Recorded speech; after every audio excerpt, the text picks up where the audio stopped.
Hey everyone, this is Rock from StageandSky.com, and I wanted to talk about this remarkable video I saw yesterday. It was on MTR's channel, and then I just saw Pink Book Lesson did a video on it, and it's about this guy who went around, and he apparently it's a social experiment where he's going around giving people hugs, and it's so awesome. Give it a check.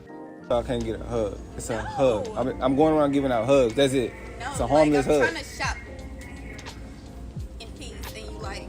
Okay, but Yeah, you bothered me. it's a harmless hug. No. Okay. She was mean as hell, bro. There's no way you're really like that. Me, I'm like that. You're really like, I don't want to Yeah. speak. Yeah. Why? Like, Because how do you get through life like that, bro? Like, how do you meet people? How do you get to the, like, there's no way you're really like this for real. Yeah, I am. You just standoffish like this. Yeah.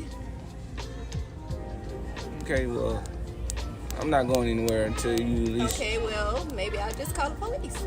It's not that hard. A Okay. simple hug and I will go. Fine. Give me a simple hug. Okay, a Fine. simple hug and I will go. Bro, that Why? is not a hug. All right, well, give me a better hug than that, please. Oh my God.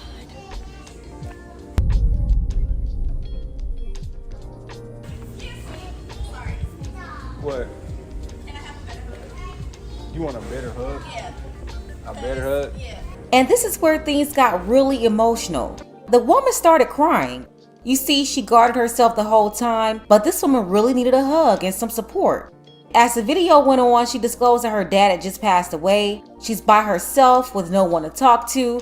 And the truth is, a lot of people, especially black people, are walking around with a lot of stress on their shoulders. So as you see there, there was a lot of remarkable things that happened, and I had a lot of thoughts because it's very bittersweet to see something like that.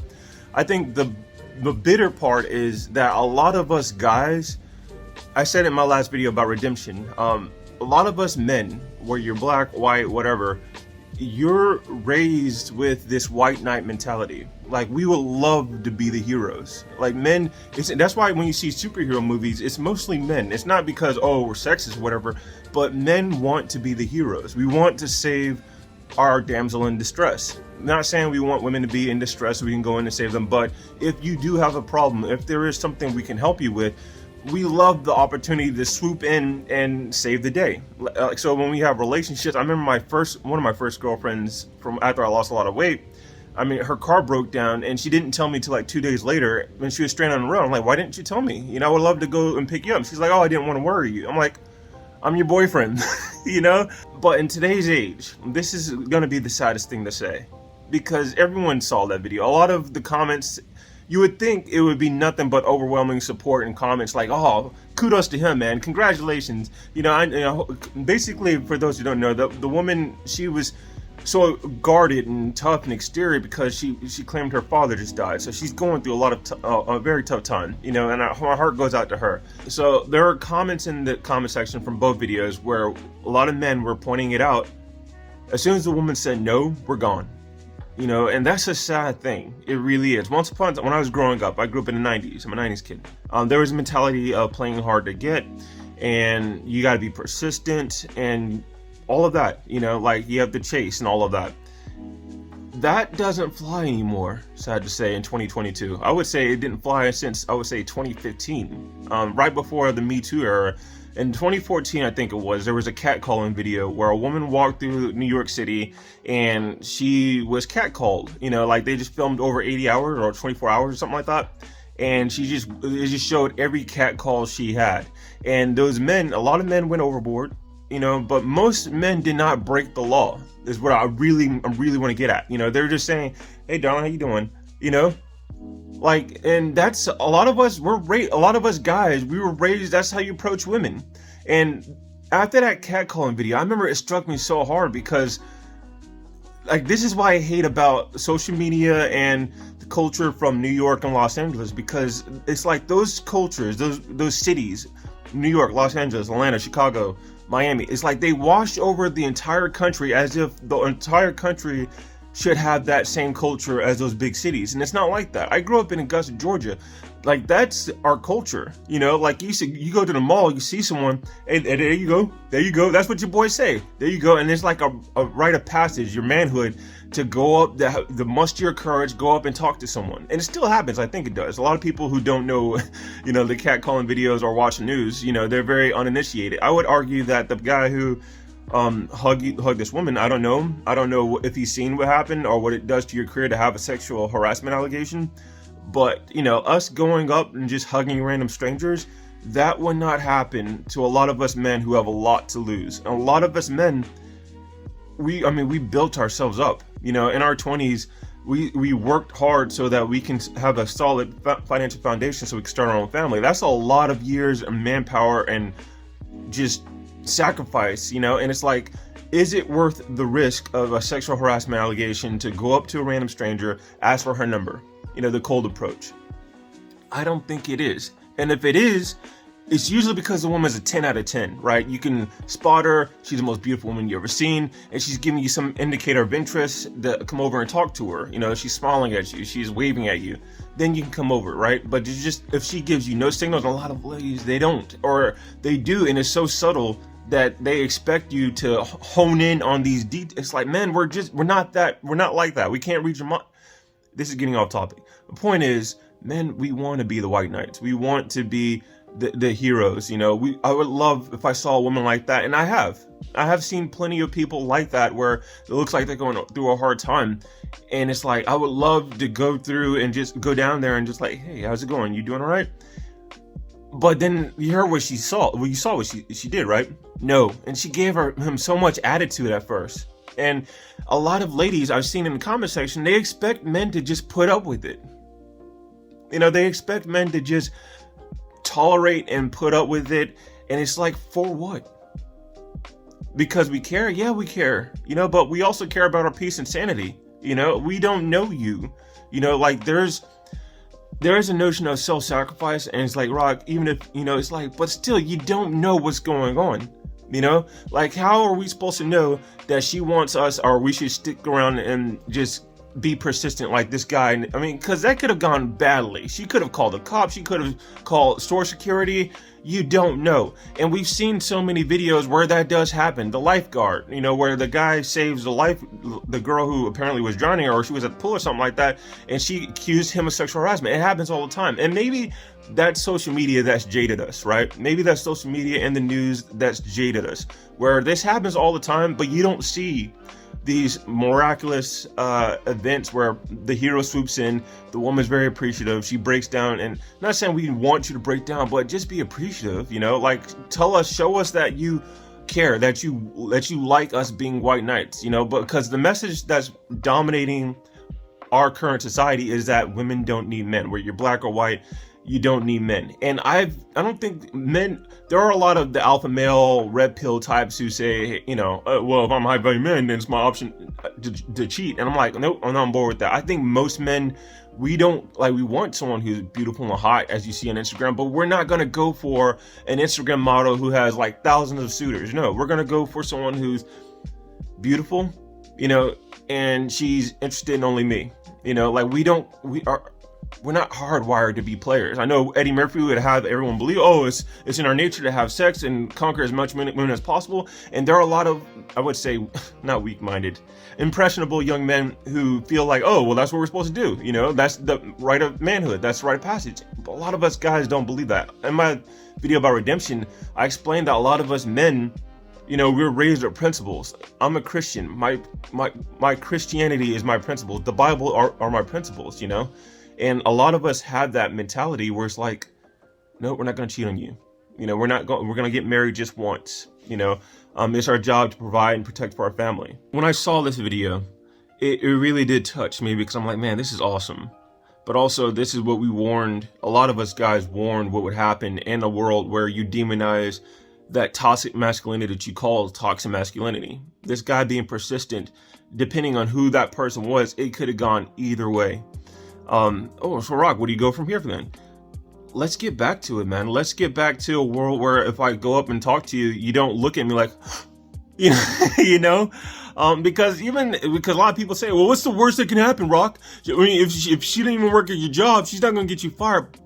But you don't realize that that's enough to paralyze and hurt a man for at least a couple of weeks, right? if he gets that enough times, especially through a course, he's going to start to, equate some things. Like if you keep getting the look, maybe I'm just a monster. Maybe I'm just so butt ugly that no woman wants me because it's just back to back that I've got that. So he's just going to stop trying.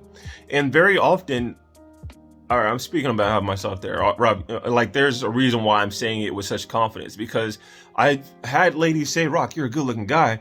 But also I've had enough of, where I'm like, dude, I'm a monster. You need to leave these ladies alone. You're scaring the hell out of them. Also, I'm 6'3", 200 something pounds. So that's another factor. So I could be good looking, but I also look like the beast or whatever, So either way, it really does cripple us, or cripple some men. Some people, they can keep bouncing off. Try again.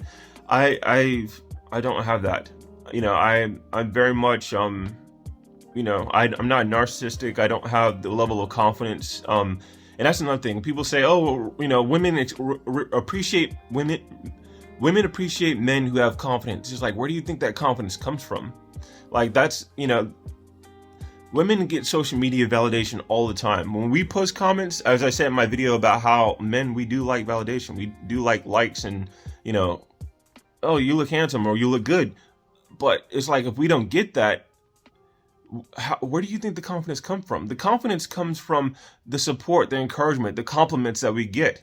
That all boosts us. I know that says, oh, don't let it go to your head. But also, you kind of want it to go to his head a little bit. If you want the confidence, that man who approaches you to have confidence, it comes from somewhere, And I think that we need to have a balance of it, or we need to just start giving it. Again, kudos to the guy who went and hugged this woman. I really hope her life gets better. And I know there are hundreds, if not thousands, of women who are just like her out there. And, unfortunately, as much as we would love to come up and just give you a hug or say, hey, do you need a hug today? That's why I appreciate channels like the Pink Book Lesson, Shez. There's another one, Chandelier, Kendra G maybe. Where women are coming out and they're basically talking against the mainstream talking points, because you need that. Without the opposite of what you see from the media, it does give the impression that all women are on board with these feminist, very silly, oh, well, I don't like men being traditional men type. The commentary that's coming out. And it's the same with me, right? As a black man here in America, I'm straight, heterosexual, Christian man. I don't have a lot of popular opinions when it comes to black culture. I'm always speaking the opposite of it, which is why you get comments saying, oh, you're not down with, you don't even know your own people and stuff like that. It's like, I do know my own people. I'm just different. I'm your people. God, I hate saying that. We're Americans, and I don't care about black and white. My parents didn't raise me like that, But still, I'm giving a different opinion. That's the only reason I do these videos, is that I'm giving an opinion I haven't seen. If I see other people speaking the same opinions that I'm speaking, I wouldn't speak out on this, because I'm like, okay, the message is getting out, Like, I see other people agreeing with this message, or other people co-signing this message, so I don't need to speak on it. But if I don't see that, then yeah, I'm going to do a video. I'm going to write an essay about it, because I'm like, nope, there's other opinions out there. There's other perspectives that you haven't considered. Here's one. And then that gets blasted. It's really sad, man. That's why very often I tell ladies, like, if you see a guy who you find attractive and you want to talk to him, whether you're at the gym or out there, you don't have to go up and, hit on him or ask for his number right away, but just say hello, compliment. Yeah, I like your glasses. Just something harmless at first. And if you look good and he's attracted to you, he's going to latch onto that and just continue the conversation. And if you engage him, if you have proper skills when it comes to just talking to someone, knowing how to talk to someone, right? Like, there are some ladies who, hey, I like your glasses. Oh, thank you. And then the guy starts talking to you and you just, as if you're on a pedestal, and you're just, okay, keep talking to me, entertain me, make me laugh, ask my number. No, you kind of need to ask questions back, show that you're interested, otherwise, because there is a stigma, oh, all he's doing is just talking about himself. I'm like, well, yeah. You're not giving me anything. It's not an interrogation. You want me to question you like that? Give them some feedback back. Now, a lot of millennials, we're different, right? Because my parents raised me old school. So I saw how my dad interacted with other people. You know, my dad can walk up to a complete stranger. It doesn't matter if you're black, white, old, young, if you're wearing a cowboy hat, and he could just talk to you, just latch on to something and just start, you know, laughing with you, talking to you. My brothers they're also the same way. You know, I'm the same way. I just don't do that with millennials as much, is because, you know, like, I get that. Like, so I'm in the middle of a hurricane. I'm in the middle of a hurricane. I still got my power, thank God. But during the hurricane, I went and got some water and supplies. And sure enough, I saw older people, whether they're white, black, man, or female. The older people I could communicate with. You know, you could sense the panic in the atmosphere because of the hurricane.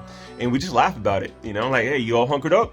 You know, yeah, I'm hunkered up. You know, they start telling me details. I just start laughing. I'm like, yeah, that's great, man. Did you get your water? The water's over there. Yeah, I got some water. You take care of it. Yeah, absolutely. Stuff like that, man. That's Southern hospitality. That's Southern hospitality. That's I was raised with that. I was raised military, so I moved around a lot. But in the South, that's how people talk to each other. You know, and down here in Tampa, Florida, there's a joke that South Florida is part of the South, but really, if you cut a line where Ocala is, underneath, south of that line of where Ocala, that's not South.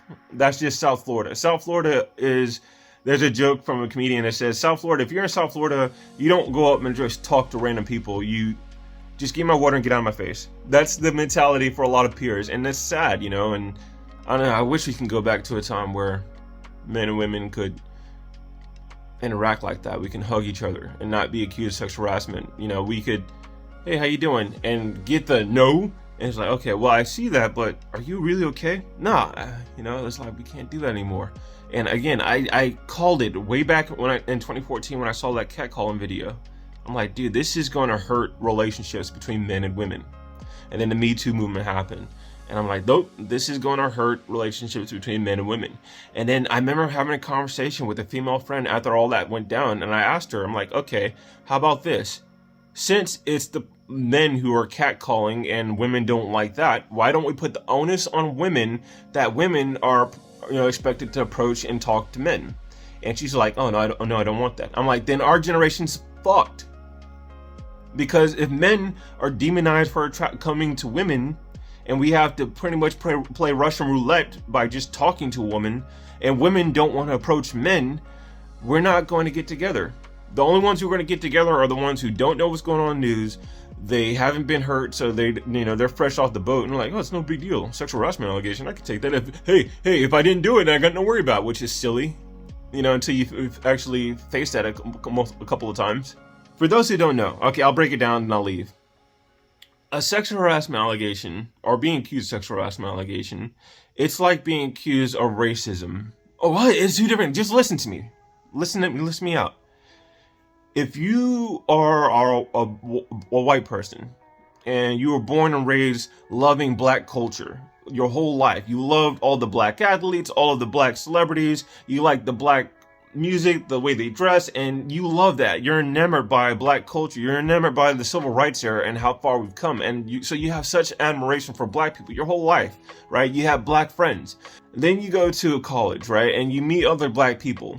And for some reason, their culture is just a little bit different to the point where they're accusing you of racism. They're accusing you of, appropriation?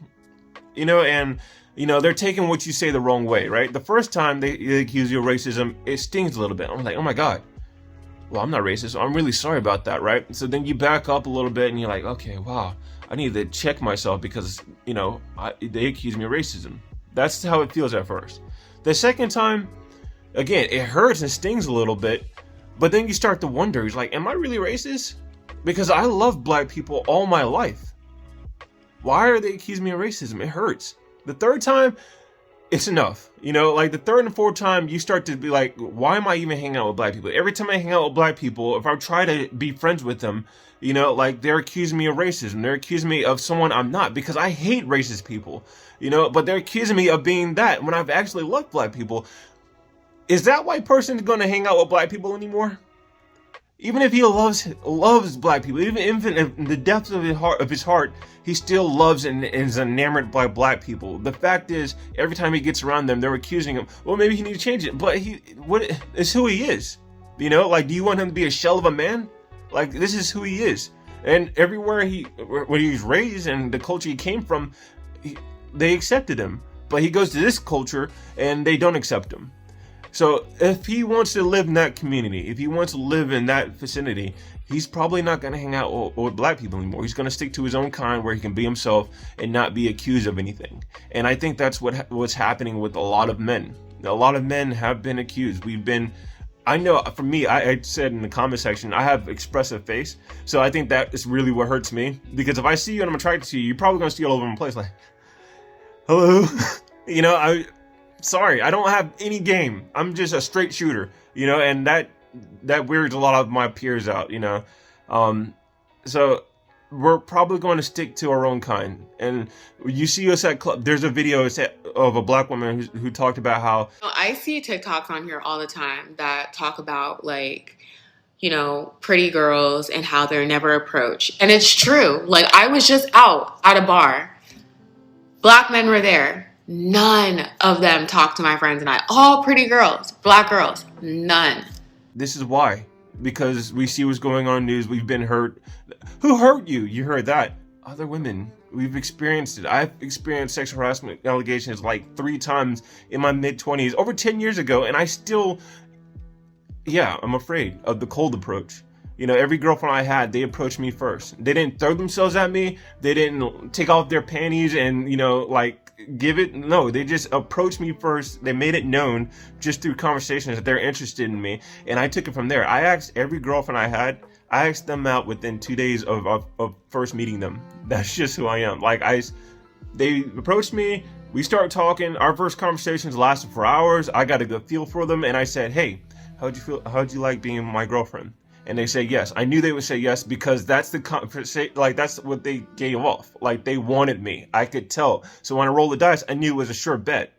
Not saying every relationship needs to be that way, but I don't know. We're very simple. I'm speaking on behalf of men like myself. A lot of guys, they are player types and they like to go and chase whatever. But if you see that the guy's not chasing you, and you want the guy, don't tell yourself, oh, well, I'm the prize, and if he doesn't chase, then clearly he doesn't deserve me. You never know what that guy's been through. You don't know how far he's come along, what he's built himself up, what all he has to lose. And for any woman to say that they are worth the risk, I don't know. God help you, you're playing with fire there because you keep telling yourself that you get into your 30s and now you're in your 40s. Are you gosh, anyways, all right, I'll stop there. Let me know what you think. Am I wrong? Oh, Rob, you're saying you need to consider, something. Let's talk about it.